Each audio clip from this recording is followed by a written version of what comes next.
The scent of furniture polish clung to my skin like a second layer as I rubbed circles into the mahogany dining table. 30 feet long, this table had witnessed more criminal dealings than a courthouse, though I pretended not to know that. The mansion was quiet this afternoon. Too quiet, with only the occasional footsteps of security personnel patrolling the grounds, disturbing the silence. Outside, rain tapped against the floor-to-ceiling windows, blurring the view of the immaculate gardens that surrounded Victor Castellano's estate. I wasn't supposed to be in this room. The main dining hall was typically cleaned by Mrs. Petrovich, but she had called in sick, and I had been reassigned. 3 months working as a maid in this fortress of a home, and there were still rooms I'd never entered. The thought made me shiver despite the warmth of the day. You missed a spot. The voice froze me in place, low, controlled, with that slight Italian accent that became more pronounced when he was angry. I hadn't heard him enter. I never did. Victor moved like a predator, silent and deliberate. "I'm sorry, Mr. Castellano," I said, not turning around. "I'll get it right away." I felt him approach, rather than heard him. The air in the room seemed to shift, molecules rearranging themselves to accommodate his presence. My heart hammered against my ribs as he stopped directly behind me. "Look at me when I speak to you, Olivia." Slowly, I turned. At 34, Victor Castellano commanded the largest criminal enterprise in the city, yet looked more like he belonged on the cover of a business magazine. Dark hair cut precisely, stubble that never quite became a beard framing a jaw that could have been carved from marble, but it was his eyes that held me captive. Dark as midnight, and just as full of secrets. "This is your first time cleaning this room." Not a question. "Yes, sir." "Mrs. Petrovich is ill." He studied me, gaze traveling from my face down to my hands, still clutching the polishing cloth. I fought the urge to hide them. 3 months of scrubbing and polishing had left them red and rough, nothing like they'd been when I worked at the hospital. "You've done well," he said finally. "Better than the old woman." A compliment from Victor Castellano was as rare as snow in July. I lowered my gaze, unsure how to respond. "Thank you, sir." He moved past me to the head of the table, running one finger along the polished surface. "Join me for a moment." Again, not a question.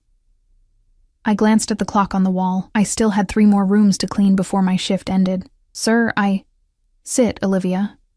I sat in the chair he pulled out, 3 spaces away from the head of the table. Close enough to hear him speak without raising his voice, but far enough to maintain the distance between employer and employee. Or so I thought. Victor slid into the chair directly beside me instead, the scent of his cologne, something expensive and woody, enveloping me. Up close, I could see the faint scar that ran through his right eyebrow, and the slight shadow of stubble along his jaw. "How long have you been with us now?" he asked, though I knew he was well aware of the answer. 3 months, sir. And before that, you were a nurse at St. Mary's Hospital." My stomach tightened. I'd never mentioned my previous job to him. "Yes, sir. Pediatric unit, specialized in neonatal care." His eyes never left my face. Quite a change, wouldn't you say? The air in my lungs seemed to evaporate. How much did he know? Did he know about Ryan? About what had happened? About why I needed to disappear into a job where no one would think to look for me? "I needed a change," I said carefully. Victor leaned back in his chair, the picture of relaxed authority. But I knew better. Nothing about this man was ever truly relaxed. "A nurse with your qualifications could find work anywhere, yet you chose to clean my home for minimum wage." I gripped my hands together beneath the table. "The pay is fair, Mr. Castellano." A smile ghosted across his lips. "Fair, perhaps, but not what you're worth." Before I could respond, the double doors to the dining room swung open. Angelo, Victor's head of security, strode in. His gaze landed on me before shifting to his boss, confusion evident. "Sir, Marconi is here." Victor's expression didn't change, but something in the air did. The temperature seemed to drop several degrees. "I told you I wasn't to be disturbed," he said, his voice eerily quiet. Angelo's face paled. "He insisted, boss. Says it's about the shipment from Calabria." Victor sighed, a sound so normal it seemed out of place coming from him. He stood, buttoning his suit jacket in one fluid motion. "Wait here, Olivia. We're not finished." I watched him leave, Angelo following a half-step behind. The door closed with a soft click that echoed in the vast room. I should have returned to work, should have finished polishing the table and moved on to the library as scheduled. Instead, I remained seated, heart pounding. Victor Castellano had never singled me out before, had barely acknowledged my existence beyond the occasional nod when passing in the hallway. Now, suddenly, he knew my employment history, my specialization. 5 minutes passed, then 10. When it became clear he wouldn't return quickly, I stood and gathered my cleaning supplies. Whatever game he was playing, I couldn't afford to be a part of it. Not with Ryan depending on me, not with everything I'd sacrificed to keep us safe. I was halfway to the door when it swung open again. Not Victor, but Marconi, a man I'd seen visiting the mansion several times, always with an entourage of hard-faced men who seemed more comfortable with guns than conversation. Well, well, he said, eyeing me with unconcealed interest. Victor's hiding the pretty ones in the dining room now? I lowered my gaze, trying to sidestep him. Excuse me, sir. I need to finish my work. He moved into my path, close enough that I could smell whiskey on his breath. What's your name, Bella? Please, I need to go, I said, clutching my cleaning caddy like a shield. Marconi chuckled, reaching out to brush a strand of hair from my face. No need to rush. Victor and Angelo will be arguing for at least another 10 minutes, plenty of time for us to get acquainted. I stepped back, but the massive dining table blocked my retreat. Mr. Castellano asked me to wait for him. Did he now? Marconi's eyes narrowed, something calculating replacing the lecherous look. Interesting. The boss doesn't usually concern himself with the help. My skin crawled as his gaze traveled down my body. I wore the standard uniform, black pants and a simple white button-up shirt, nothing revealing or provocative. Yet I felt naked under his scrutiny. Just passing through, Marconi murmured, more to himself than to me. He reached out again, this time gripping my arm. But perhaps I should find out what makes you special enough for Victor's attention. His fingers dug painfully into my flesh as he pulled me closer.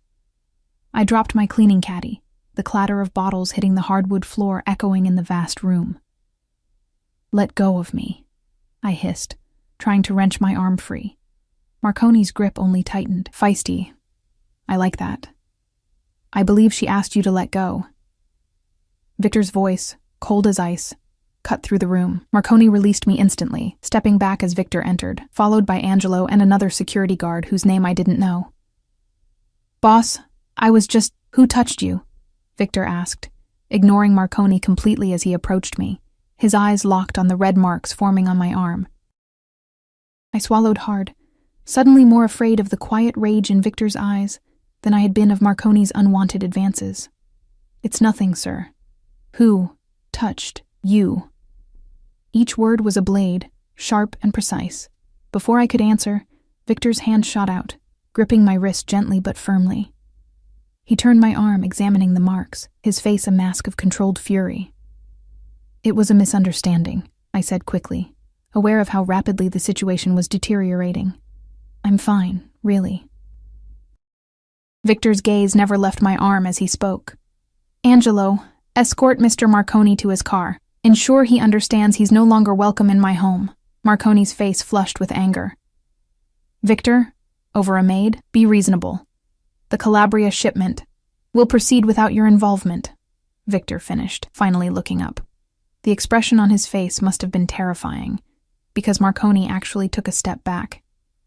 Consider our arrangement terminated. Angelo moved forward, hand resting ominously on the bulge beneath his jacket. Marconi looked from him to Victor, then back to me, understanding dawning in his eyes. She's not just a maid, he said slowly. Is she, Victor? The silence that followed was deafening. Victor's hand remained on my wrist, his thumb now making small, almost unconscious circles against my pulse point. Get him out, Victor said finally, his voice so quiet I barely heard it. As Angelo escorted a protesting Marconi from the room, Victor turned to me, his expression unreadable. Are you hurt? I shook my head, too stunned to speak. What had just happened? What had Marconi meant? Victor released my wrist, then knelt to gather the cleaning supplies I'd dropped. The sight was so incongruous, the most feared man in the city on his knees, picking up bottles of furniture polish, that for a moment I could only stare. Sir, you don't have to. This evening, he interrupted, standing and handing me the caddy. You'll join me for dinner. Again, not a question. I can't, I stammered. My shift ends at 6 and I need to. Your shift ends when I say it does, Victor said, his tone gentle despite the finality of the words. Dinner, 8 o'clock, wear something nice. He paused, then added, please. That, please, so unexpected, so at odds with everything else, rendered me speechless. I nodded, not trusting my voice. Victor's lips curved into a slight smile. Good. Now, I believe you have the library to clean next. Just like that, I was dismissed. I hurried from the room, mind racing with questions. How did he know my schedule? Why had he reacted so violently to Marconi touching me? And most importantly, what did he want from me? By the time I finished the library and the guest bathroom, rumors had already spread through the mansion like wildfire. The other staff avoided my eyes, conversation stopping abruptly when I entered a room. Only Maria, the head housekeeper, dared approach me as I gathered my belongings at the end of my shift. Olivia, she said quietly, her weathered face lined with concern. Be careful, yes. Mr. Castellano, he is not a man to be trifled with. It's just dinner, I said, not believing my own words. Maria's expression told me she didn't believe them either. Nothing is just anything with that man. 3 years I've worked here. Never once has he invited staff to dine with him. Then why me? The question escaped before I could stop it. Maria shook her head. I don't know, child. But by tomorrow the whole city will know you're not just his maid anymore. As I left the mansion, I felt the weight of dozens of eyes watching from windows, security cameras, and the dark SUVs that lined the circular driveway. Whatever game Victor Castellano was playing, I was now a central piece on his board. And I had no idea what the rules were. I lived in a small apartment 20 minutes from Victor's estate, in a neighborhood that wasn't dangerous enough to be truly unsafe, but wasn't nice enough to attract attention. Anonymity had been my goal when I'd moved here with Ryan 3 months ago, paying 6 months' rent in advance with the last of my savings. The apartment was quiet when I arrived home. Mrs. Patel from next door sat at my kitchen table, working on a crossword puzzle. She looked up when I entered, relief washing over her face. You're late today, she said, checking her watch. I was starting to worry. I'm sorry, I said, hanging my coat on the hook by the door. There was a situation at work. Mrs. Patel nodded, gathering her things. She watched Ryan for me while I worked. A blessing I couldn't afford but desperately needed. Ryan's been fed and bathed. He fell asleep about 20 minutes ago. I followed her gaze to the small crib in the corner of the living room, where my 10-month-old son slept peacefully, one tiny fist curled near his face. Something in my chest twisted painfully at the sight of him. Thank you, I whispered, walking Mrs. Patel to the door. I pressed $40 into her hand, more than I could spare, but less than she deserved. Too much, she protested, trying to hand some back. Please, I insisted. You're saving my life. After she left, I moved to the crib and watched Ryan sleep, his little chest rising and falling with each breath. Everything I'd done, leaving my job, my friends, my entire life behind, had been for him, to protect him from a father who saw him as property, not a person. A father whose family name carried enough weight to potentially win custody, despite a history of violence. I'd been naive, thinking Jack's family money and connections would provide security. By the time I realized the price of that security, my freedom, my safety, eventually Ryan's future, it was too late. I was pregnant and trapped in a relationship that had turned from charming to controlling to dangerous. The night Jack had pushed me down the stairs, I'd made my decision. 3 cracked ribs and a sprained wrist later, I'd filed a restraining order and disappeared, giving birth to Ryan in a hospital 3 states away before eventually settling here, where no one knew us. Or so I'd thought. The memory of Victor's words echoed in my head. Pediatric unit, specialized in neonatal care. How had he known? Had Jack found me? Was Victor connected to him somehow? My heart raced as I glanced at the clock. 7:15. I had 45 minutes to get ready for a dinner I didn't want to attend with a man who terrified me. But refusing wasn't an option. Not if I wanted to keep this job, this apartment, this fragile safety I'd constructed. I called Mrs. Patel again, hating myself for asking more of her, but seeing no alternative. She agreed to return immediately, waving away my apologies. "Hot date?" she asked with a wink, as she settled back at my kitchen table. "Work thing," I muttered, disappearing into the bathroom. I stared at my reflection, hardly recognizing the woman who looked back at me. 3 months of stress and too little sleep had left shadows beneath my eyes. My blonde hair, once my pride, now hung limp around my face, desperately in need of a trim. I looked defeated. The thought angered me. I wasn't defeated. I'd survived Jack. I'd escaped. I'd built a new life for Ryan and me. I wasn't going to let Victor Castellano intimidate me, even if he was the most dangerous man in the city. I showered quickly, blow-dried my hair, and applied makeup for the first time in months. The only nice outfit I owned was a simple black dress I'd worn to job interviews before landing the position at Victor's estate. It wasn't particularly fashionable or revealing, but it was clean and fit reasonably well despite the weight I'd lost since Ryan's birth. Mrs. Patel whistled when I emerged. "Not a work thing," she declared, eyes twinkling. "A man thing." "Definitely not," I said, reaching for my coat. "Don't wait up. I don't know how long this will take." "Take all night if you need," she said, settling in with her crossword. "Ryan and I are old friends now." Outside, I hesitated, unsure how I was supposed to get to Victor's estate. I'd assumed I would take the bus, but that would mean arriving late, something I sensed would not be tolerated. As I contemplated calling a taxi I couldn't afford, a black SUV with tinted windows pulled up to the curb. The driver's window lowered, revealing Angelo's impassive face. "Ms. Bennett. Mr. Castellano sent me to collect you." Of course he had. Of course he knew where I lived. I wondered what else he knew. The drive back to the estate was silent. Angelo made no attempt at conversation, and I was too nervous to initiate any. Instead, I watched the city pass by, the neighborhoods gradually becoming more affluent as we approached Victor's domain. Rather than the main entrance I usually used for work, Angelo drove around to a private entrance I'd never seen before. He escorted me through a door and down a hallway lined with paintings that probably cost more than I'd earn in a decade. "Mr. Castellano is waiting in the private dining room," Angelo said, stopping before a set of ornate double doors. He knocked once, then opened them without waiting for a response. The room beyond was smaller than the main dining hall, but no less impressive. A table set for two occupied the center, illuminated by a crystal chandelier that cast warm light over the polished wood and gleaming silverware. Floor-to-ceiling windows offered a view of the garden, now lit by discreet landscape lighting that made the rain-slicked plants glisten like gems. Victor stood as I entered, his eyes traveling slowly from my face to my shoes and back again. Unlike our earlier encounter, he wasn't wearing a suit, but dark trousers and a crisp white shirt, open at the collar.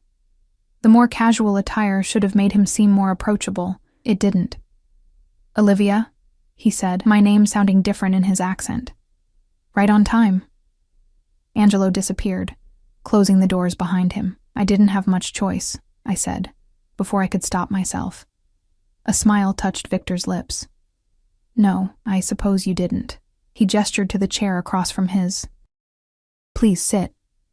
I did, uncomfortably aware of how different this was from our earlier interaction at the dining table. Then, I'd been in uniform, clearly an employee. Now, despite my modest dress, the lines were blurred. "Wine?" he asked, reaching for a bottle already open on the table. "No, thank you. Alcohol would only dull my senses, something I couldn't afford right now." Victor raised an eyebrow but didn't press. He poured himself a glass, the ruby liquid catching the light. "You're wondering why you're here, among other things. Ask, then." I hesitated, surprised by the invitation. "How did you know where I worked before? About my specialization?" Victor took a sip of his wine, watching me over the rim of his glass.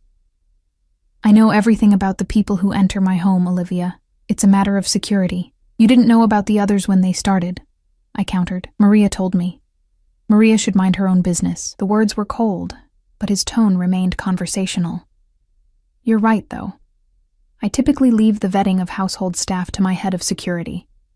Yours was of particular interest. A chill ran through me. Why? Before he could answer, the doors opened again, and 2 servers entered carrying trays.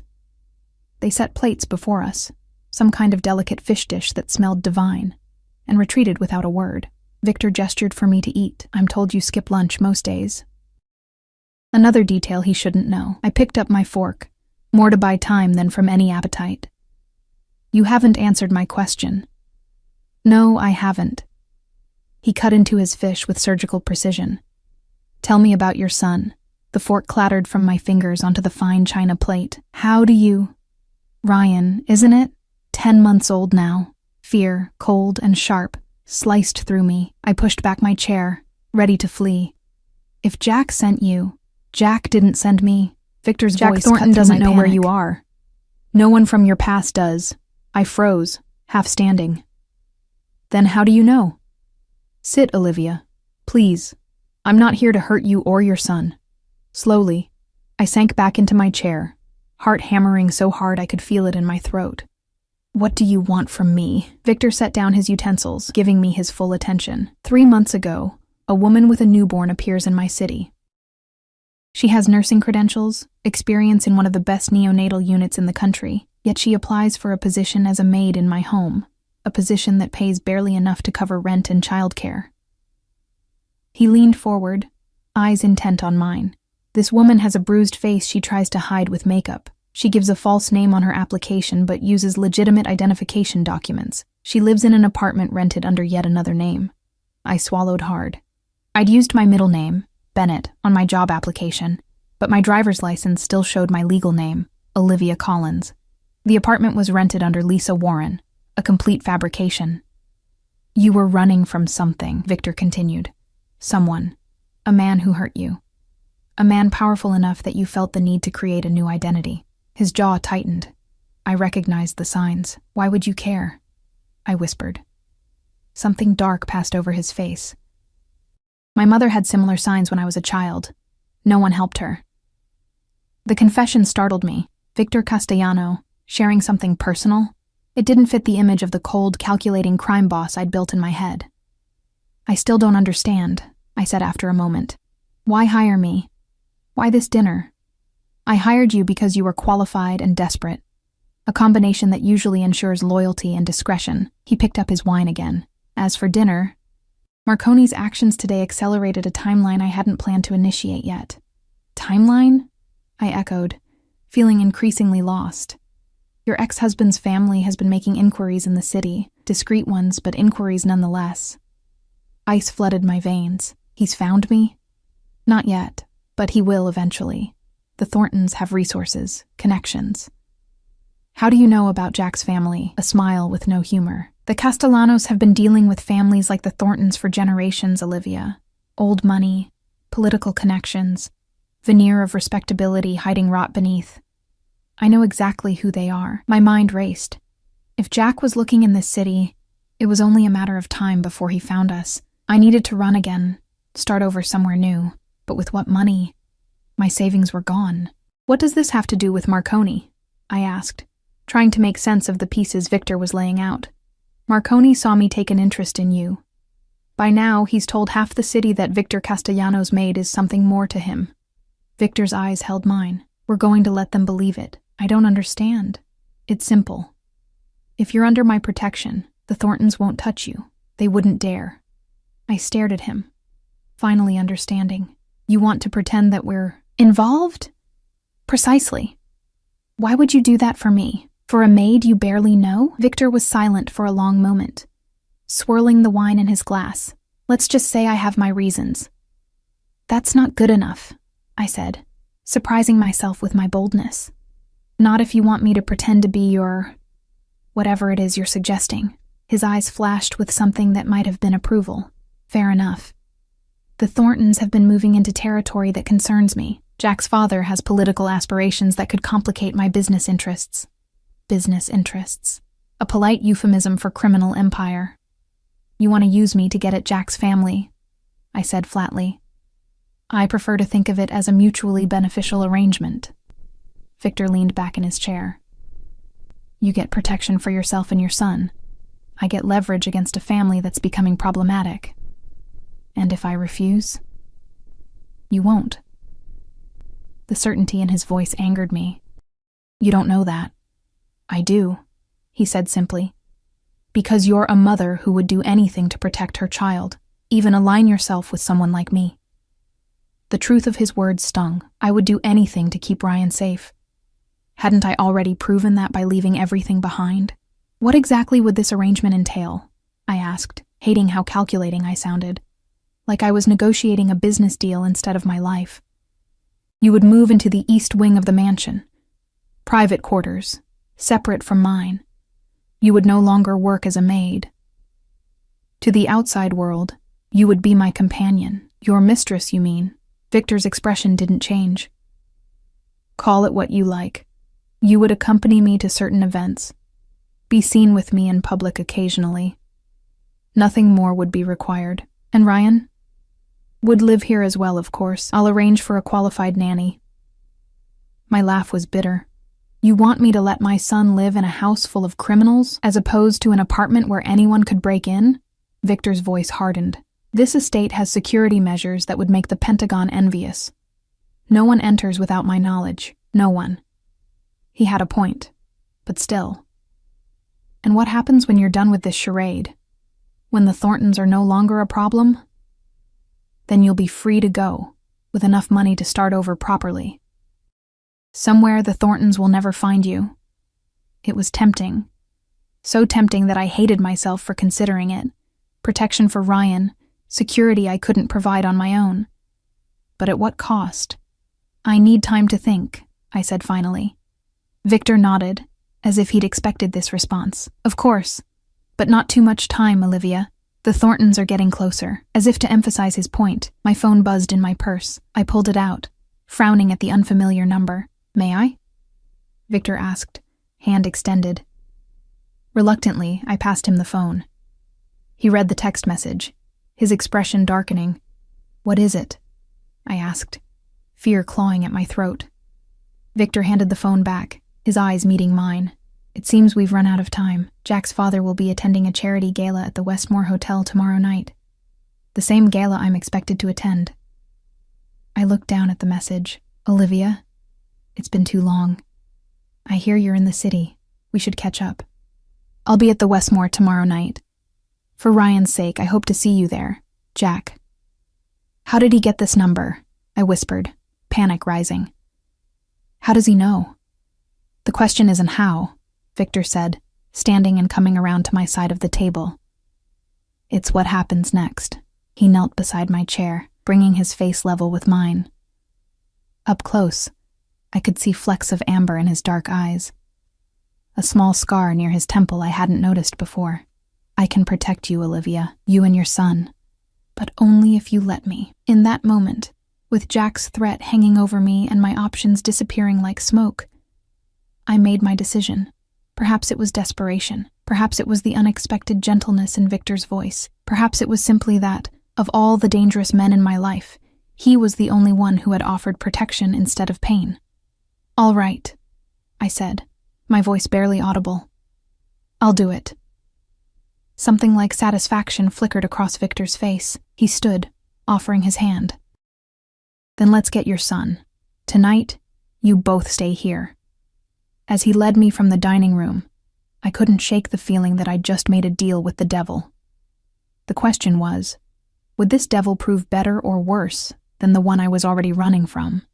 By morning, as Victor had predicted, the whole city would know I wasn't just his maid. What they wouldn't know was that I wasn't truly his anything, just a pawn in a game between powerful men, fighting to protect the only thing that mattered, my son. Morning sunlight streamed through windows larger than my entire apartment bathroom, painting golden rectangles across a bed that could have comfortably fit 4 people. I blinked, momentarily disoriented by the unfamiliar surroundings, the silk sheets, the plush carpet, the faint scent of jasmine from somewhere unseen. Then I heard Ryan's babbling from the adjoining room, and reality crashed back. I'd slept in Victor Castellano's mansion, in the East Wing, as promised. a suite of rooms that would have made a five-star hotel envious. Ryan had his own nursery, hastily but expertly prepared during our midnight move from the apartment. Someone had even brought his crib, his few toys, the blue blanket he couldn't sleep without.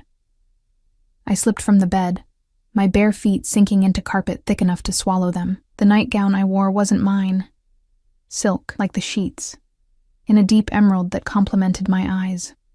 My clothes from the previous night had disappeared while I bathed Ryan, replaced by a closet full of garments I'd never seen before, all exactly my size. I found Ryan standing in his crib, bouncing excitedly and reaching for me. His face lit up when he saw me, a toothless smile that never failed to make my heart ache with love.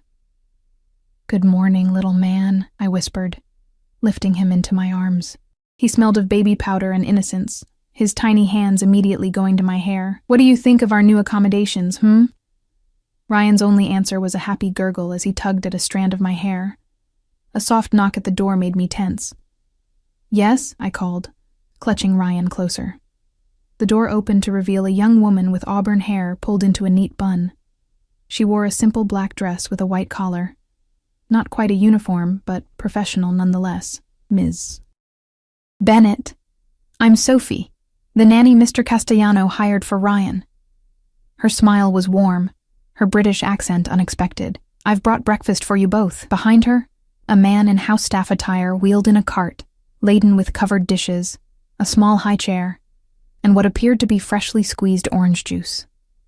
He set it up near the window, nodded politely, and departed without a word. Sophie approached slowly, her eyes on Ryan. "He's beautiful," she said. 10 months old, correct?" I nodded, still wary. "You have experience with infants?" 7 years as a nanny, 3 of those with newborns. She reached into a pocket and produced a folded paper, which she handed to me.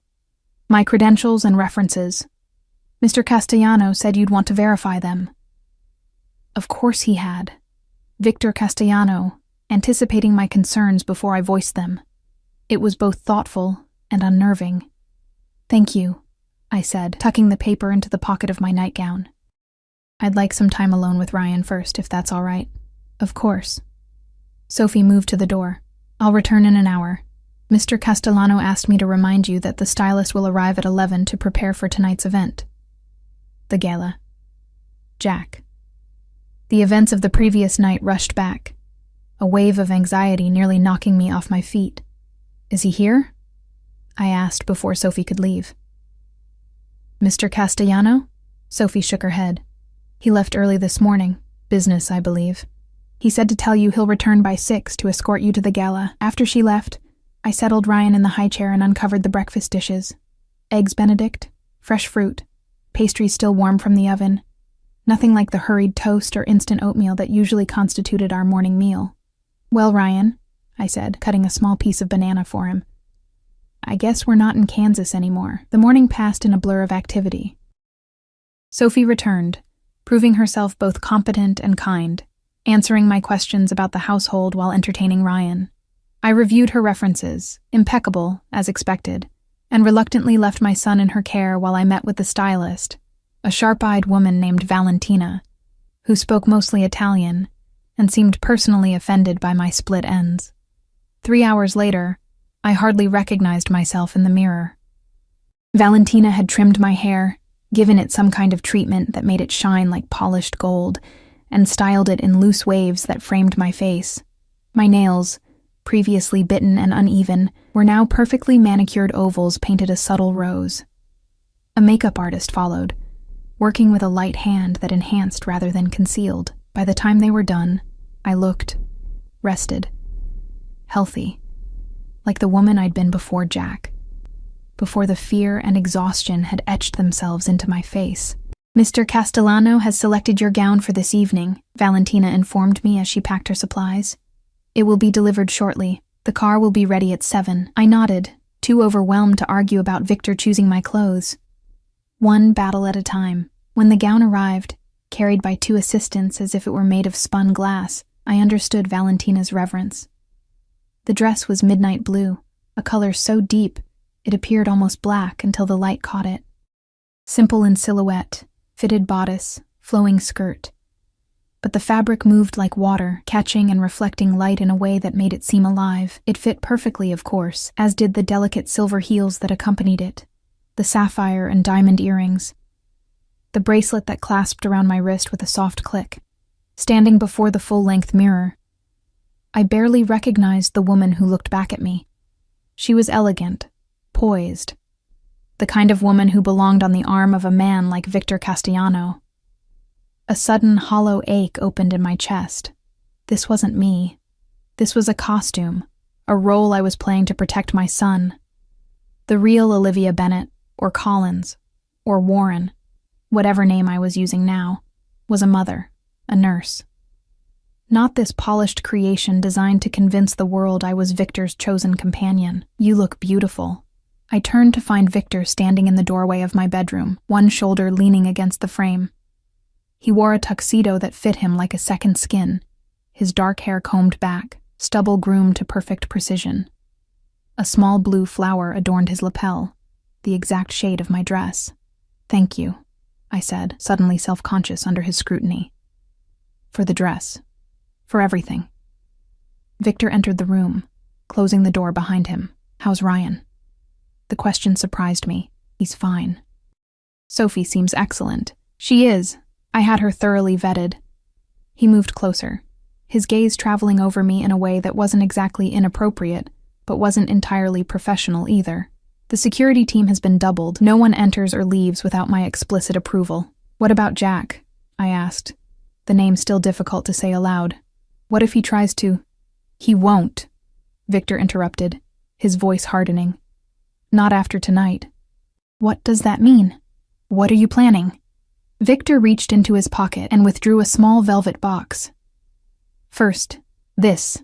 He opened it to reveal a ring, a large emerald surrounded by diamonds, set in what appeared to be platinum. It was ostentatious, eye-catching. Exactly the sort of thing a man like Victor would give a woman he wanted to show off. "I don't understand," I said, staring at the ring. "For tonight, you need to be more than just a woman I'm seen with." Victor removed the ring from its box. "You need to be someone untouchable." He took my left hand, sliding the ring onto my fourth finger. It was heavier than it looked, the emerald catching the light like a small green sun. "Your fiancé?" I guessed, staring at the ring. "My fiancé," Victor confirmed. "It's the safest position for you. No one touches what's mine, Olivia. No one." There was a possessiveness in his tone that should have frightened me. Instead, it sent an unexpected shiver down my spine. Not fear, but something more complex. "Jack won't believe it," I said. "He knows me. He'll know this isn't real." "It doesn't matter what he believes." Victor's thumb traced small circles on the inside of my wrist just above the bracelet. "It matters what he can prove. And he can prove nothing." I pulled my hand away, needing distance. "This is moving too fast. Yesterday I was your maid. Today I'm wearing a fortune in jewelry, pretending to be engaged to you." "Would you prefer I gave you less protection?" Victor asked, his voice mild but his eyes sharp. "No, of course not. It's just—" I gestured helplessly at the opulent room, the expensive dress, the ring that probably cost more than I'd earned in my entire life. "This isn't me." Victor stepped closer, close enough that I could smell his cologne. "For tonight, it is." "Can you handle that, Olivia?" There was a challenge in his voice, as if he were testing me. I lifted my chin, meeting his gaze directly. "I can handle anything for Ryan's safety." Something like approval flickered in Victor's eyes. "Good. Then there's one more thing you should know before we leave." "What?" "In public, I'm going to touch you." His voice dropped lower, the words almost intimate. "Nothing inappropriate, but enough to convince everyone that you're mine. That means my hand at your back, perhaps on your waist. I might kiss your cheek, whisper in your ear." My heart rate quickened. "I understand." "Do you?" Victor's gaze was intense, because for this to work, you can't flinch. Can't look uncomfortable or surprised. You need to respond as if we've been lovers for months. Lovers. The word hung between us, charged with implications I wasn't ready to examine. "I said I understand," I repeated, more firmly this time. "I can play a part, Victor, I've been playing parts my entire life. First the dutiful daughter, then the perfect girlfriend, then the submissive wife. Pretending to be Victor Castellanos' fiancée was just one more role, albeit the strangest one yet. Victor nodded, apparently satisfied. The car is waiting. He offered his arm and I took it, the gesture feeling oddly formal given the intimate conversation we'd just had. As we descended the grand staircase, staff members paused in their duties to watch us pass. Their expressions ranged from curiosity to outright shock. The maid transformed into Cinderella, on the arm of the most dangerous prince in the city. Outside, Angelo held the door of a sleek black Bentley. As Victor helped me into the back seat, his hand lingered on mine a moment longer than necessary, the first act in our performance. The drive to the Westmore Hotel was silent. I stared out the window, watching the city lights blur past, trying to calm my racing heart.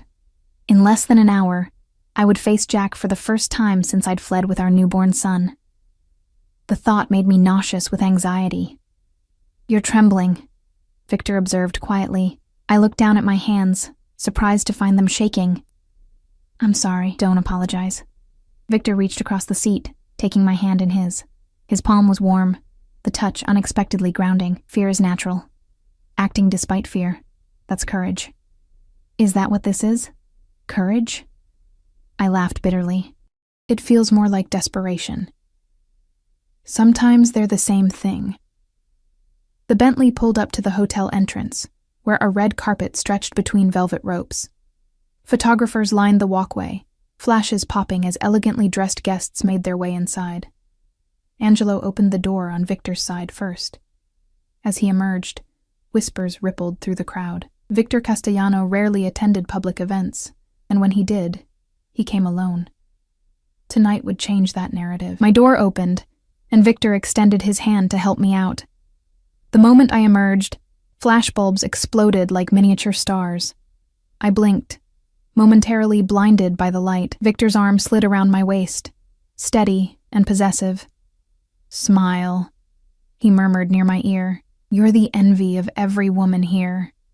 I forced a smile, leaning into him as if it were the most natural thing in the world. We moved down the red carpet, Victor nodding occasionally to people he recognized but never stopping to chat. The message was clear. Victor Castellano was above the fray, untouchable. Inside, the ballroom was a glittering spectacle of wealth and privilege. Crystal chandeliers cast rainbow prisms across walls draped in silk. A string quartet played in one corner, their music nearly drowned out by the hum of conversation. Waiters in white gloves circulated with champagne and hors d'oeuvres on silver trays. Victor kept me close, his hand a constant presence at the small of my back. He introduced me to various people. Politicians, business owners, a judge, never using the word fiancé, but making it clear with his body language and the prominent display of my ring that I was his. I played my part, smiling and nodding, offering brief, polite responses when directly addressed. Most people seemed too intimidated by Victor to engage me in extended conversation, which was a relief. The fewer questions I had to answer, the less chance of saying something that would expose our charade. "You're doing well," Victor murmured as we moved away from a conversation with the mayor. "Very convincing." "I told you I could play a part," I replied, maintaining my smile as a waiter offered champagne. I declined. Victor took a glass, but didn't drink. "He's here," Victor said suddenly, his voice so low I barely heard him. 3:00. Don't look yet. My heart stuttered in my chest. Jack was here, in this room. The man I'd fled from, the father of my child, the source of nightmares that still woke me in a cold sweat. "Breathe, Olivia," Victor instructed, his lips close to my ear. "Look at me." I turned to him, grateful for the direction. Victor's eyes held mine, dark and steady. "You are safe," he said, each word precise and calm. "He cannot hurt you here. Do you understand?" I nodded, trying to slow my breathing. "Good."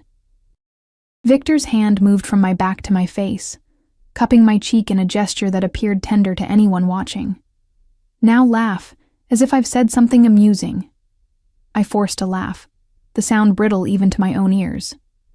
"Better," Victor approved, his thumb brushing my cheekbone. "Now, we're going to turn and walk toward the bar. He'll see you. He may approach. Are you ready? No, I wasn't ready. I would never be ready, but I nodded anyway. Victor smiled. A rare, genuine smile that transformed his face from merely handsome to devastating. It was part of the act, I knew, but effective nonetheless. He pressed a kiss to my forehead, lingering just long enough to make it convincing, then turned us toward the bar, and there was Jack. He stood with a group of men in expensive suits, a champagne flute in one hand, the other gesturing emphatically as he spoke. He looked the same, handsome in that golden boy way, with his perfectly styled hair and straight teeth, and the confident posture of a man who'd never been told no. The sight of him made my stomach churn. This was the man who had charmed me, then controlled me, then hurt me. The man who had pushed me down the stairs while I was 7 months pregnant, then called an ambulance and tearfully told the paramedics I'd tripped. Jack's gaze swept the room and locked onto me. Recognition flashed across his face, followed by shock as he registered Victor's arm around my waist, the possessive way Victor inclined his head toward mine. He's seen us, I whispered, fighting the urge to run. Good, Victor replied, guiding me not toward the bar but directly toward Jack and his group. Let's say hello. Victor, no, trust me, he murmured, the words a command and a request all at once. Before I could protest further, we were there, standing before the man I'd once believed I loved. Mr. Thornton, Victor said, his voice casual yet somehow carrying an undercurrent of threat. I don't believe we've been formally introduced. Victor Castellano. Jack's face had gone pale beneath his tan. Mr. Castellano, Yes, of course. Your reputation precedes you. Victor's smile didn't reach his eyes. As does yours. Jack's gaze darted to me, then to the ring on my finger, then back to Victor. I see you've met Olivia. More than met, Victor corrected, his arm tightening around my waist. Olivia has made me the happiest man in the city by agreeing to be my wife. The bluntness of the declaration left Jack speechless for a moment. The men around him shifted uncomfortably, sensing the tension but unsure of its source. Congratulations, Jack managed finally, the words strained. Though I must say, it's unexpected. Olivia and I were married until recently. Separated, I corrected, finding my voice at last. For nearly a year. Jack's eyes narrowed. A temporary situation. We have a child together, Olivia, a son who needs his father. Victor's hand moved to my lower back, the touch reassuring. Ryan is doing quite well, actually. He's settled nicely into our home. The color drained from Jack's face. You've moved my son into your house? Without my knowledge or consent? Your son? Victor's voice was dangerously soft. The son you nearly killed when you pushed Olivia down the stairs? That son? Shock rippled through the small group around us. One of the men, an older version of Jack, his father Richard, I realized, stepped forward. Mr. Castellano, perhaps this isn't the place for such personal discussions, he said, his voice placating. Victor ignored him, his gaze fixed on Jack. Let me be perfectly clear, Mr. Thornton. Olivia and Ryan are under my protection now. Any attempts to contact them, to approach them, to so much as speak their names, will be considered a personal insult to me. His smile was all teeth, and I take personal insults very seriously. Jack's face had gone from pale to red, anger overriding his initial fear. You can't just take my family. Your family? I interrupted, anger surging through me. You lost the right to call us that the moment you put your hands on me. Olivia, be reasonable, Richard Thornton interjected. Jack made a mistake, one he's paid for. But keeping a father from his child is a necessary precaution when the father is violent. Victor finished for him. His voice remained pleasant, but his eyes had gone cold. Now, gentlemen, my fiancé and I have other guests to greet. I trust we understand each other. Without waiting for a response, Victor guided me away, his hand firm at my back. I could feel Jack's eyes burning into me as we moved through the crowd. But Victor's presence, solid, imposing, kept me anchored. Breathe, Olivia, Victor reminded me as we reached a quieter corner of the ballroom. You did well. I realized I'd been holding my breath. I exhaled shakily, my hands trembling again. You outed him. In front of his father, his colleagues. I did. Victor signaled a waiter, who brought a glass of water. He pressed it into my hands. "Drink." I obeyed, the cold water helping to center me. "What happens now?" "Now?" Victor checked his watch. "Now, we stay another 30 minutes. Long enough to be seen, but not so long that you have to endure another encounter. Then we leave. And tomorrow? The next day? Jack won't just give up." "No," Victor agreed, his expression thoughtful. "He won't. But he'll be more careful now, more subtle." Which means we continue as planned. You remain under my protection, in my home. We maintain the engagement fiction until the Thorntons are no longer a threat. I nodded, the weight of my new reality settling over me. For better or worse, my fate was now tied to Victor Castellanos. The devil I knew versus the devil I didn't, except I was beginning to wonder if Victor was truly the devil I'd assumed him to be. 2 weeks passed in a surreal blur of adjustment and pretense. I learned to navigate the mansion without getting lost, to respond naturally when Victor introduced me as his fiancée, to dress and act the part of a crime lord's chosen companion. Ryan thrived under Sophie's care, and I found unexpected comfort in the security of Victor's home, where guards patrolled the perimeter and every entry point was monitored. Jack hadn't attempted direct contact since the gala, but Victor's sources reported he was making inquiries, gathering information. The restraining order I'd filed before fleeing meant little to a man with his resources and connections.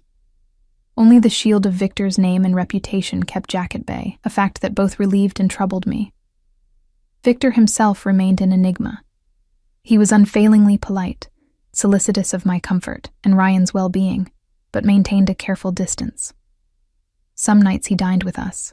Other nights he was absent, attending to business I didn't ask about. When we were in public, restaurants, charity events, the theater, he played the attentive fiancé to perfection. His touches just intimate enough to be convincing without crossing boundaries that would make me uncomfortable. In private, those touches disappeared, and I found myself strangely disappointed. Tonight, I sat in the library, a book open but unread in my lap. Ryan had been asleep for hours, the mansion quiet save for the occasional footsteps of security personnel. Victor had been gone since morning, attending to something he'd described only as a complication. I'd learned not to press for details. The library door opened and Victor entered, loosening his tie as he crossed the threshold. He looked tired, the lines around his eyes more pronounced than usual. "You're still awake," he observed. Moving to the bar cart in the corner, he poured 2 fingers of whiskey into a crystal tumbler. "Trouble sleeping?" I shook my head. "Just reading." I lifted the book as evidence, though I couldn't have said what page I was on. Victor nodded, taking a seat in the leather armchair across from mine.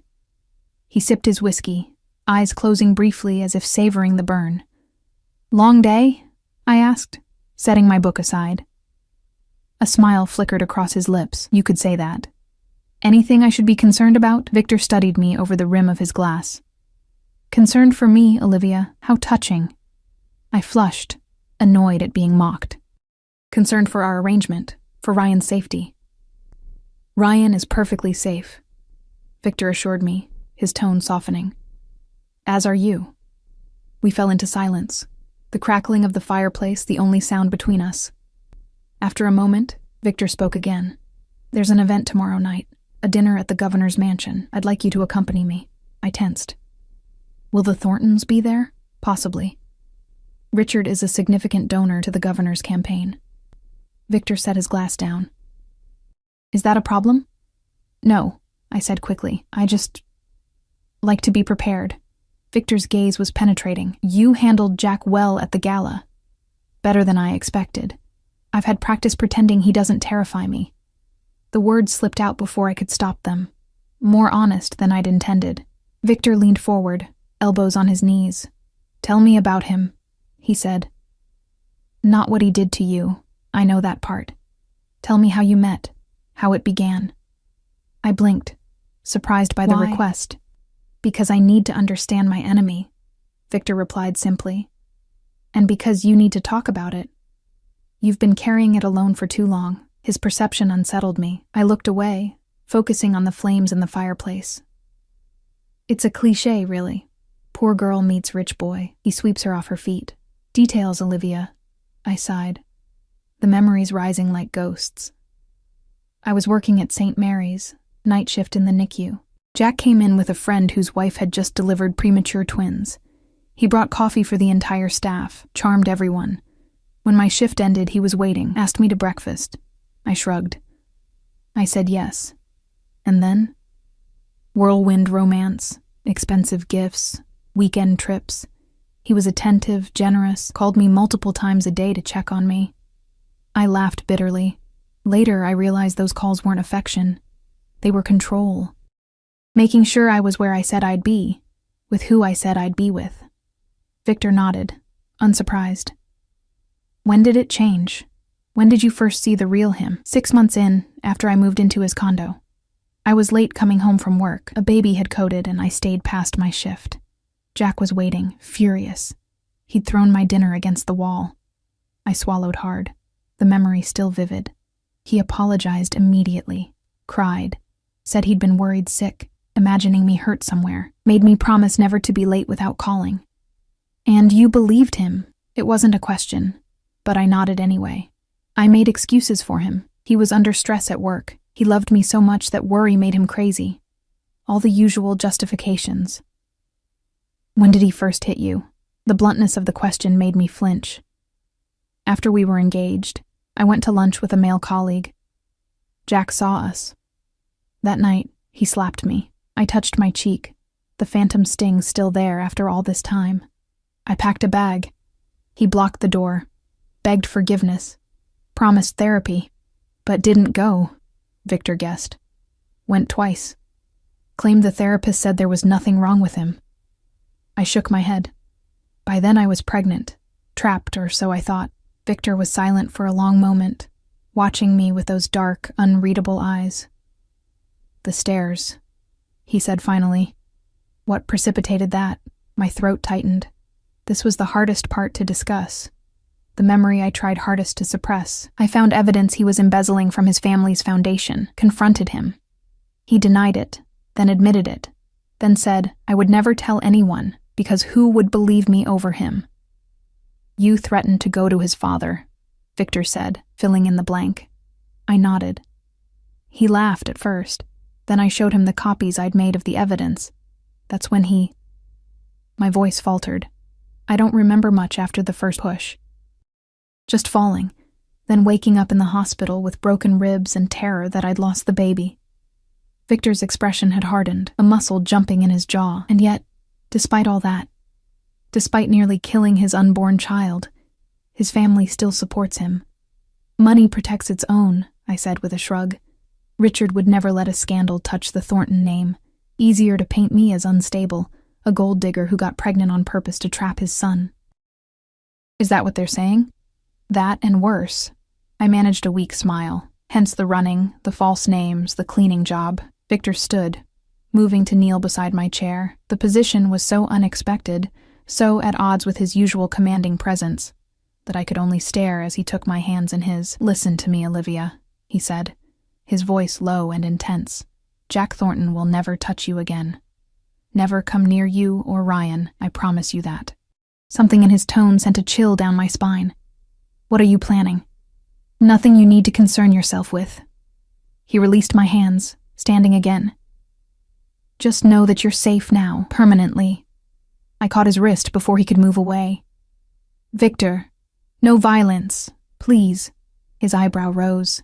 You're asking a known criminal to play by the rules? I'm asking the man who has shown me nothing but kindness to not become a murderer on my behalf. A strange expression crossed Victor's face. Surprise, perhaps, or something more complex. There are ways to neutralize threats that don't involve violence, Olivia. Promise me. Victor hesitated, then inclined his head. As you wish. Jack Thornton will remain physically unharmed. Though his pride may not fare as well, relief washed through me. I released his wrist, suddenly aware of how intimate the contact had been. Thank you for telling me your story, Victor said, stepping back.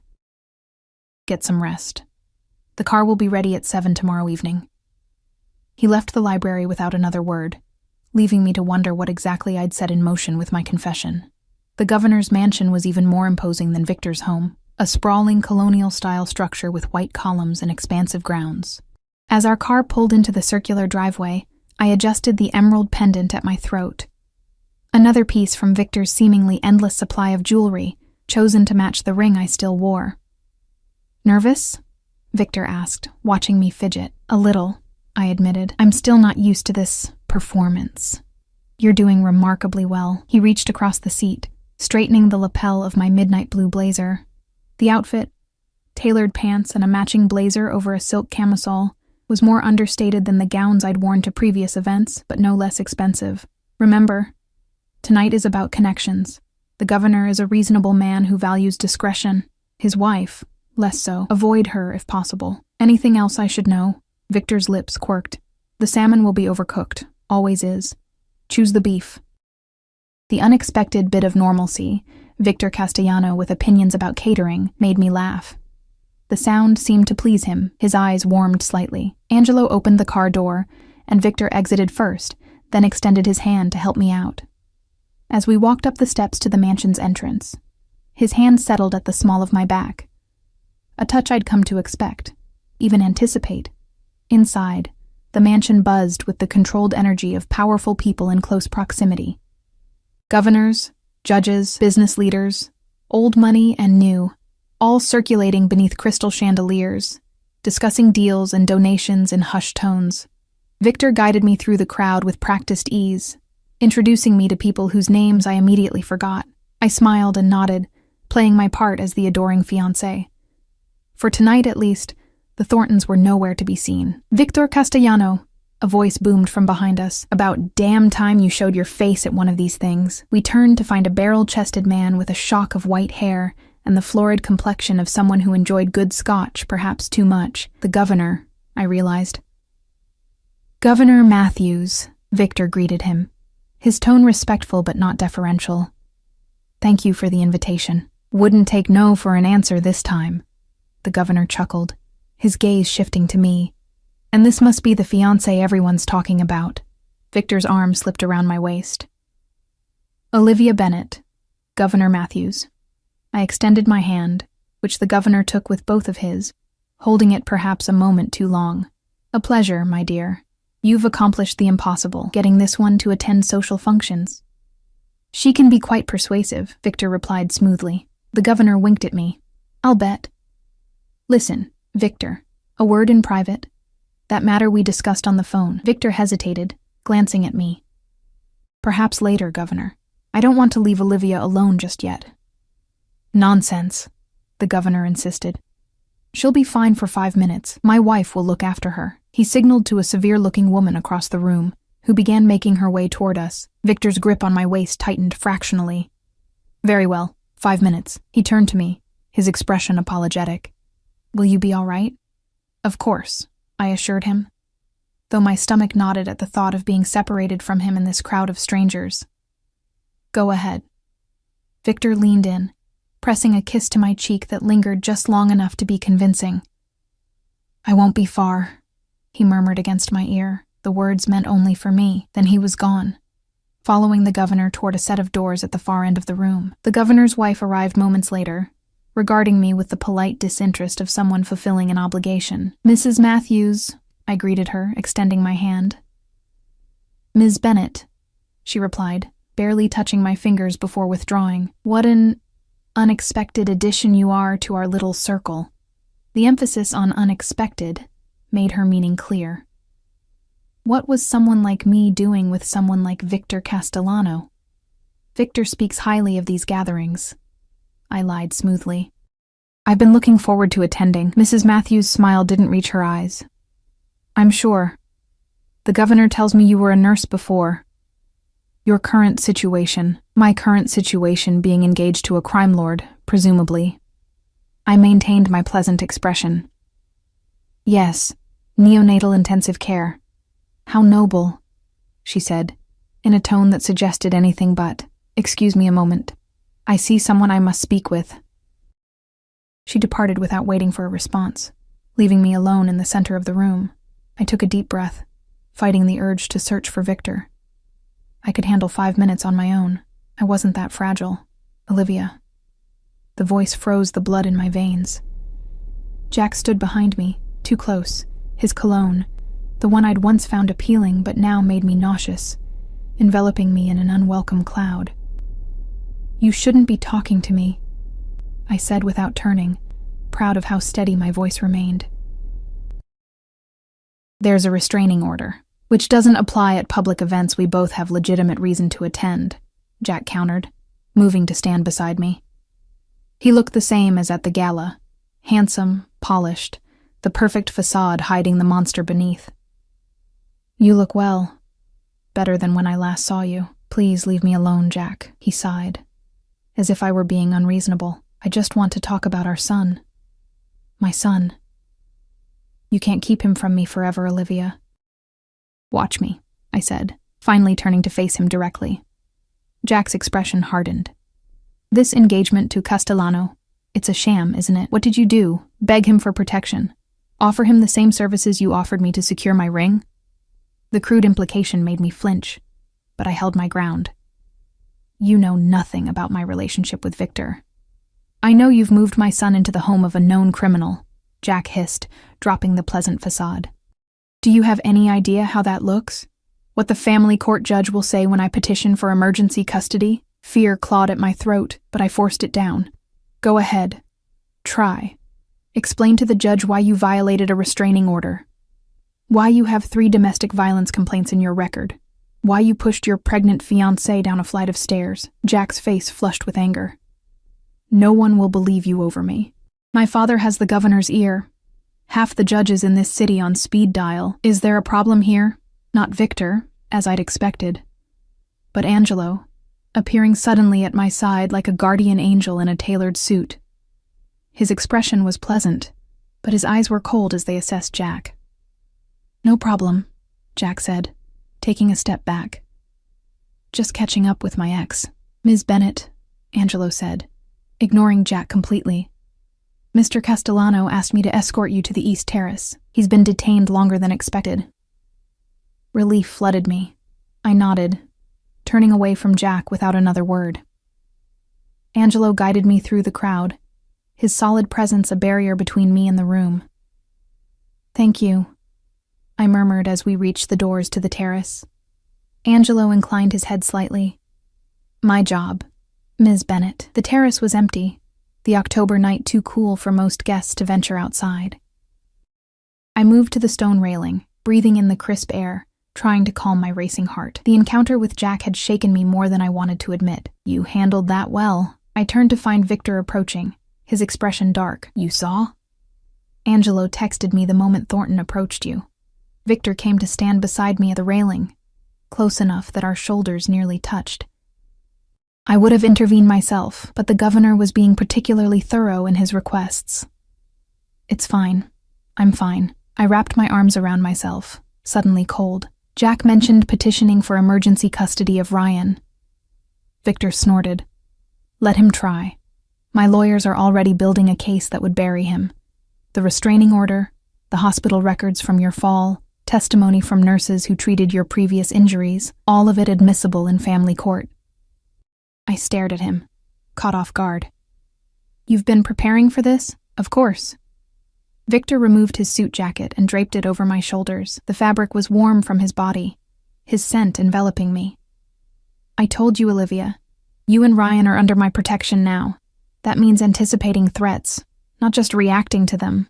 Why?" The question that had been haunting me for weeks finally escaped. "Why are you doing all this? The truth, Victor. Not that line about the Thorntons being problematic for your business." Victor was silent for a long moment, his gaze fixed on the manicured gardens below. When he finally spoke, his voice was quieter than usual. "When I was 8 years old, my father killed my mother." The statement was so unexpected, so matter-of-fact, that for a moment I couldn't process it. "Victor, He held up a hand, stopping my response. She had tried to leave him many times. Each time he found her, brought her back, punished her. The last time, the punishment was fatal. His jaw tightened. I witnessed it, did nothing, could do nothing. I was a child. Horror washed through me. "I'm so sorry." Don't be. It was a long time ago. Victor turned to face me, his expression carefully controlled. But I made a promise that day, that I would never be like him, that I would never harm those weaker than myself, that I would protect those who couldn't protect themselves. Even if you had to break other laws to do it, I said softly, understanding dawning. A ghost of a smile touched his lips. Even then, the world isn't black and white, Olivia. Sometimes good people do bad things for the right reasons. Sometimes bad people do good things for selfish ones. I've made peace with the ambiguity of my choices. I studied him in the dim light of the terrace, seeing him, truly seeing him, for perhaps the first time. Not just the dangerous crime boss, not just the calculating protector, but a man shaped by trauma and determined to forge his own path through a complicated world. Thank you, I said finally, for telling me, for helping us. Victor reached out, tucking a strand of hair behind my ear. The gesture was so gentle, so at odds with the violence his hands were capable of, that it made my breath catch. We should return inside, he said, dropping his hand. Before your absence generates more gossip than it already has. I nodded, but neither of us moved. We stood there, facing each other in the cool night air, something unspoken passing between us. Not part of our charade, not for the benefit of watching eyes, but something real and unexpected. Victor's phone buzzed, breaking the moment. He checked it, his expression darkening. We need to leave. Now. What's wrong? Alarm surged through me at the sudden change. Angelo just received word that someone attempted to breach the security at the mansion. Victor was already guiding me toward the doors, his hand firm at my back. Ryan is safe. They never got close. But I want to return immediately. Fear clenched my heart. Jack? Unknown at this point, Victor said grimly. But we'll find out. And they will regret it. The mansion's security room was like something from a spy film, wall-to-wall monitors displaying feeds from dozens of cameras positioned around the estate. Victor stood at the center, radiating cold fury as Angelo replayed the security footage. On the largest screen, a shadowy figure scaled the garden wall, only to freeze as floodlights activated. The intruder bolted, escaping before security could apprehend them. The timing suggests prior knowledge of our attendance at the governor's event, Victor said, his voice dangerously calm. The breach occurred precisely when we would be away. Angelo nodded grimly. Attempted entry was near the east wing. Ms. Bennett's quarters. My quarters, where Ryan slept. Cold dread washed through me. How did they know where my rooms were located? Victor's expression darkened further. An excellent question. He turned to Angelo. Review staff movements for the past 2 weeks. Phone records, visitors, unusual behavior. Someone gave information to our intruder, already in progress, Angelo confirmed. And Ms. Bennett and Ryan, move them to my wing, tonight. The declaration caught me off guard. Your wing, but it has enhanced security, Victor cut me off, his tone brooking no argument. Separate entrance codes, additional guards. It's the safest place in the mansion. I wanted to protest, but couldn't argue with his logic. Ryan's safety came first. All right. Victor's gaze softened slightly. It's temporary, Olivia, until we identify who's behind this. But we both knew who was behind it. Jack might not have scaled the wall himself, but his fingerprints were all over this attempt. Within hours, my belongings and Ryan's nursery had been relocated to a suite adjoining Victor's private quarters. The rooms were even more luxurious than my previous accommodations. All dark woods and rich fabrics, masculine but not oppressively so. A connecting door led directly to Victor's rooms, though it remained firmly closed. Ryan slept through the move, blissfully unaware of the danger that had crept close to our sanctuary. I envied his peaceful ignorance as I paced the new rooms, too wired to sleep despite the lateness of the hour. A soft knock at the main door startled me. I opened it to find Victor, still in his shirt and trousers from earlier, though he'd discarded the tie and unfastened the top buttons of his shirt. "May I come in?" he asked. Uncharacteristically deferential, I stepped aside, allowing him to enter. He moved to the center of the room, hands clasped behind his back. A posture I'd come to recognize as his thinking stance. "We've identified the security breach," he said without preamble. One of the kitchen staff was approached 3 days ago. Offered $10,000 for information about your routines, your location in the house. My stomach dropped. Who approached them? Not Jack directly, someone working for him. Victor's jaw tightened. The staff member has been dealt with. I didn't ask what that meant. Some questions were better left unasked. What now? I wrapped my arms around myself, suddenly chilled despite the room's warmth. Now we end this. Victor's voice was quiet, but held an edge of finality. I've been patient, Olivia. Respected your wish that Jack remain physically unharmed, but he's escalated the situation by targeting my home, endangering my... He paused, seeming to search for the right word. My family. The word hung between us, heavy with implications. Were Ryan and I truly Victor's family now? Or just possessions he was protecting? What are you planning? I asked, tension coiling in my chest. Nothing illegal, as per your request. Victor moved to the window, gazing out at the night. But I'm done playing defense. Tomorrow, we take the fight to him. How? Victor turned back to me, his expression resolute. Do you still have evidence of his embezzlement? The copies you mentioned? I nodded slowly. In a safety deposit box, in another city, under another name. I kept it as insurance. I need it. Victor, I don't want to be responsible for... You won't be, he interrupted. This is my decision, my responsibility, but I need that evidence. I hesitated, torn between fear of what Victor might do and trust in his promise not to physically harm Jack. Finally, I nodded. I'll call the bank tomorrow. Good. Victor approached me, close enough that I could smell his cologne, see the faint stubble darkening his jaw. One more thing. What? We need to make our engagement more visible, public, undeniable. I frowned. It's already all over the society pages. What more do you want? A formal engagement party, here, at the mansion. Invite the city's elite, the press, everyone who matters. The suggestion startled me. You hate public events. A smile tugged at the corner of his mouth. I do. But sometimes exceptions must be made. And this helps us how? It establishes legitimacy, Victor explained. Makes it harder for Jack to paint you as someone who's using me for protection. Makes our relationship seem more real. It isn't real, I reminded him, the words coming out harsher than intended. Something flickered in Victor's eyes. Hurt? No, impossible. Victor Castellano didn't get hurt by words.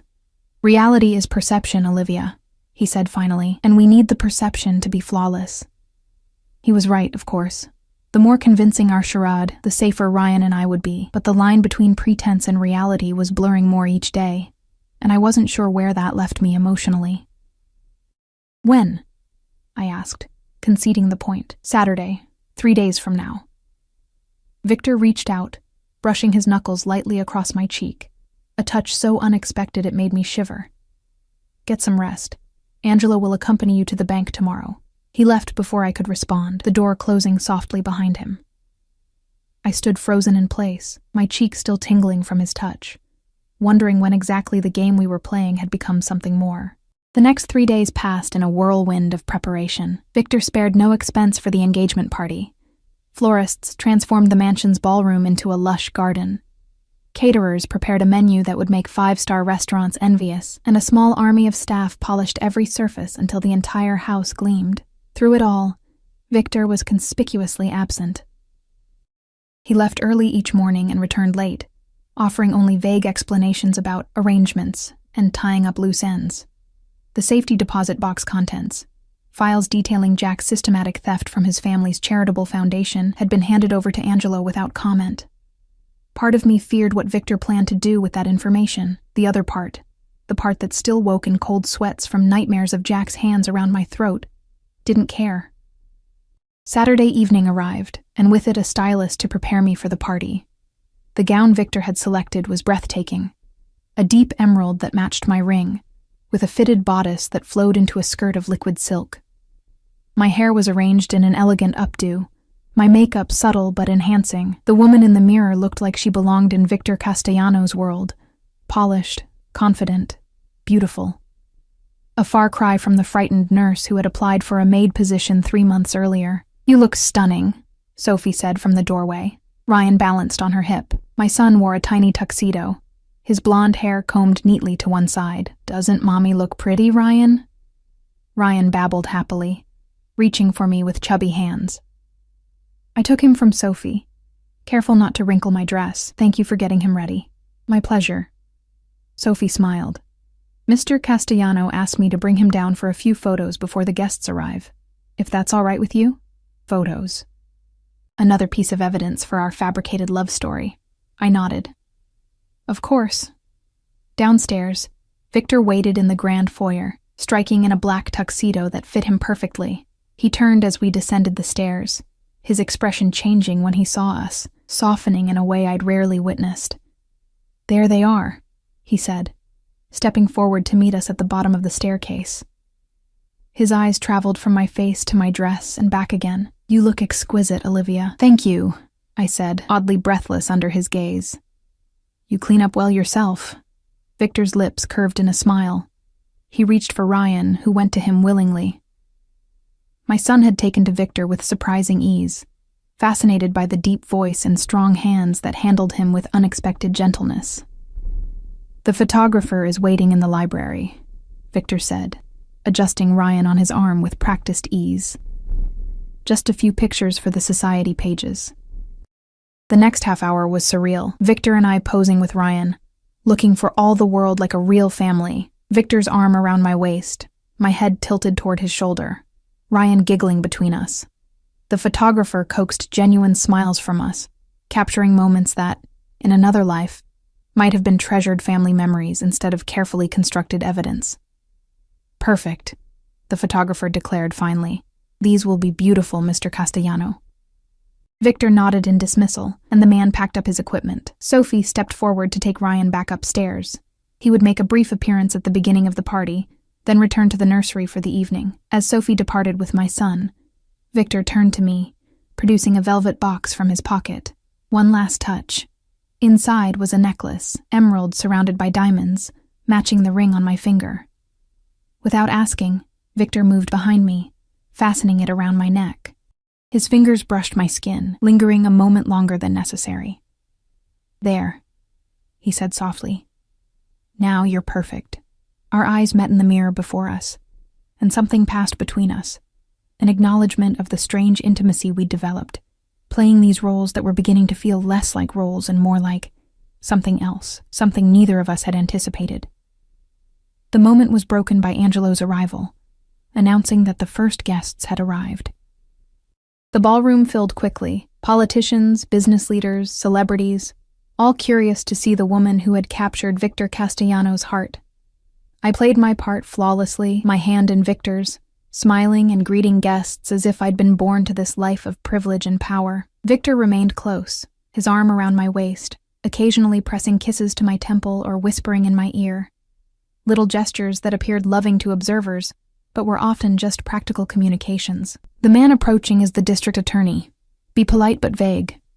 Or, "The woman in red is a gossip columnist. Say nothing substantive."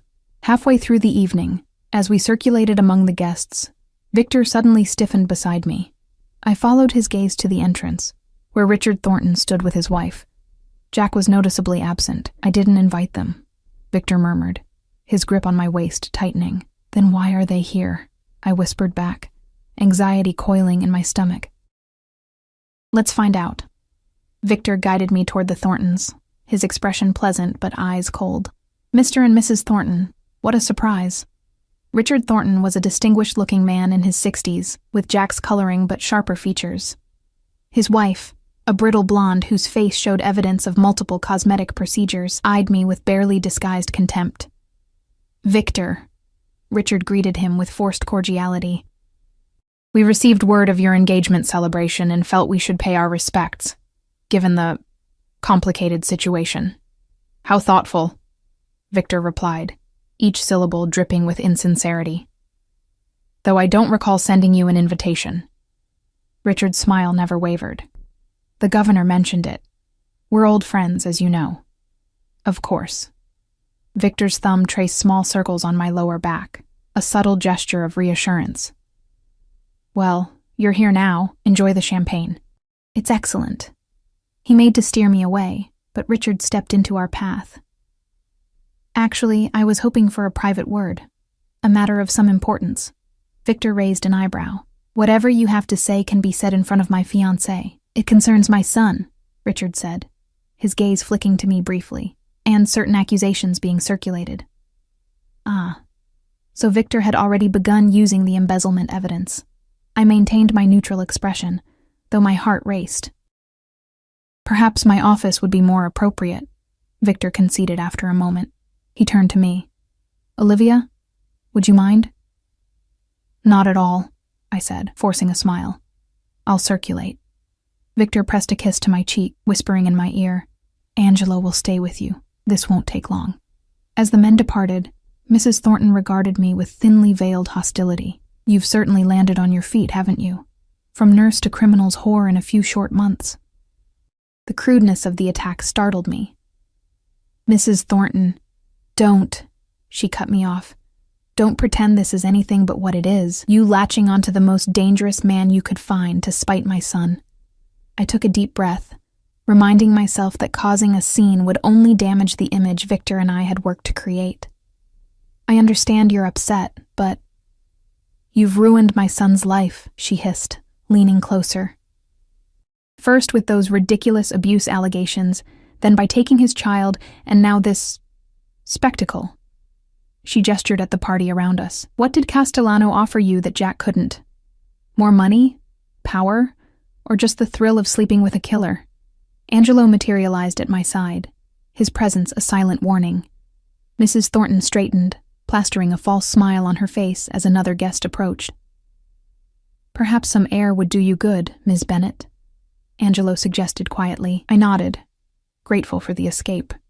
He guided me toward the terrace doors, away from Mrs. Thornton's venomous stare. Outside, the cool night air helped clear my head. The garden below was illuminated by strategic lighting, creating an ethereal glow among the carefully manicured paths. Are you all right, Ms. Bennet? Angelo asked, keeping a respectful distance. Yes, thank you. I took another deep breath. Does it ever get easier? Being hated by strangers for reasons that have nothing to do with who you actually are? Angelo's lips quirked in a rare, almost smile. In Mr. Castellano's world? No, but you learned to wear it like armor. Before I could respond, the terrace doors opened again. Victor emerged, his expression unreadable. Angelo, give us a moment, he said. Angelo nodded and moved to stand by the doors, close enough to intervene if needed, but far enough to give us privacy. Victor joined me at the railing. Richard Thornton has agreed to remove his family's opposition to your custody of Ryan. I stared at him in disbelief. Just like that? Why would he? Because the alternative is a federal investigation into the family foundation, Victor interrupted. The evidence you preserved was quite comprehensive, Olivia, enough to send Jack to prison for a very long time. You blackmailed them. Victor shrugged.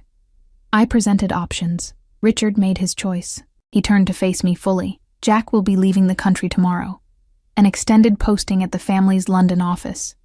He's surrendering all parental rights to Ryan as part of the arrangement. The news was so unexpected, so monumental, that for a moment I couldn't speak. Freedom. Real freedom. Not just temporary protection, but a permanent solution. Jack gone. His legal claims to Ryan severed. Why? I finally managed. Why would Richard agree to this? Jack is his son, and the foundation is his legacy, Victor replied. Richard built it over 40 years. It funds hospitals, research, scholarships, all bearing the Thornton name. A scandal would destroy not just the foundation, but the family's reputation for generations. So he sacrificed Jack to save the family name, in a manner of speaking, though sacrifice implies Jack is innocent. Victor's voice hardened. He isn't. He stole from sick children and battered women to fund his lifestyle. Richard knows that now. Has proof he can't ignore. Tears welled in my eyes. Relief, gratitude, and a dozen other emotions I couldn't name, all colliding at once. Thank you, I whispered. I can't ever repay this. Victor reached out, brushing a tear from my cheek with his thumb. You don't need to. We stood in silence for a moment, the sounds of the party a distant backdrop to the significance of what had just happened. "What happens now?" I asked finally. "With us, I mean. This arrangement." The engagement. Something shifted in Victor's expression. A vulnerability I'd never seen before. "That depends." "On what?" "On whether it's still just an arrangement to you." The question hung between us, charged with possibility. My heart pounded as I searched his face for meaning. "What are you saying, Victor?" He stepped closer, close enough that I could feel the warmth of him in the cool night air. "I'm saying that what began as pretense has become something else. For me, at least. Something else." I echoed, afraid to name it directly. "Yes." Victor's hand came up to cup my face, gentle but certain. "The question is, has it become something else for you too? Had it?" The line between performance and reality had blurred so gradually that I hadn't noticed when my feelings had transformed, when fear had given way to respect, when gratitude had evolved into affection, when the touch of his hand had begun to elicit not just security but desire. "It has," I admitted, the truth of it surprising even me. "But I'm afraid." "Of me?" Victor's brow furrowed. "Of us." I placed my hand over his where it rested on my cheek. "Of what happens when the novelty wears off. When I'm no longer the damsel you saved, but just me. Olivia. With all my baggage and fears and trust issues." Victor's eyes held mine, steady and certain. "I know exactly who you are, Olivia.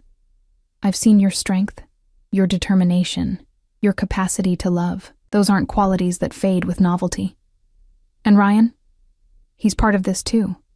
A genuine smile spread across Victor's face. "Ryan is the easiest part of the equation. I love that boy.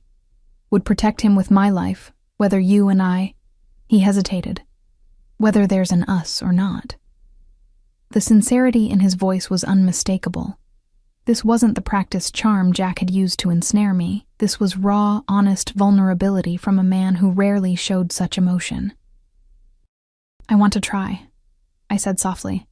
"For real this time. Not for show, not for protection. Just us. Seeing what we could be together." Relief and joy transformed Victor's expression. He leaned forward, his forehead touching mine. "That's all I'm asking for. A chance." His lips found mine, gentle at first, then deepening as I responded. This wasn't our first kiss. There had been others, brief touches for the benefit of observers, but it was the first real one. The first that wasn't for show, wasn't calculated to maintain our fiction. When we finally broke apart, Victor smiled. Not the controlled curve of lips he showed the world, but something genuine and warm. "We should return to our guests. Do we have to?" I asked, only half joking. The idea of facing the crowd again after this intimate moment felt jarring. Victor laughed, the sound startling in its normality.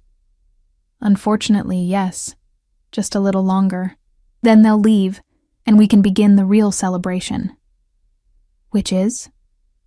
"The start of our actual engagement." His eyes gleamed with mischief. "Unless you'd like to give back the ring?" I glanced down at the emerald on my finger, now a symbol of something true rather than fabricated. "I think I'll keep it. It's growing on me." Victor kissed me again, quickly this time. "As you wish." As we returned to the ballroom, Victor's arm around my waist felt different.